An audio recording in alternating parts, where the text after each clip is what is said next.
Pozdrav svima. Htjela bih samo uputiti na jedno razmišljanje kako bismo mogli kritički razlučiti određene misli prije nego što uzmemo nametnute zaključke. Današnja misao odnosi se na to kad se kaže netko je imao teško djetinjstvo ili nije imao od koga naučiti, pa smo mu se zato prelazi preko mnogih neprimjerenih postupaka. Analogno tome, svi koji smo imali teško djetinjstvo trebali bismo se onda opredijeliti i bilo bi nam opravdivo da se opredijelimo za put koji nije ispravan u životu.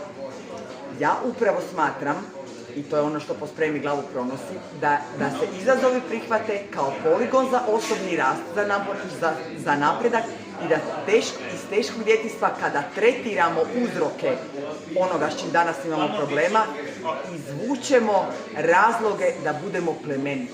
Dakle, teško djetinjstvo neka nam bude razlog da budemo plemeniti i dobri. A isto tako da to isto od onih drugih koji su imali teško djetinjstvo, bilo u kojem smislu, materijalnom, duhovnom, bez uzora, kako god, tražimo. Jer na takav način pomažemo njima, a ne opustljivošću koja u stvari nama opravdava da ne postavimo granice prema onima prema kojima to možda nemamo snage postaviti.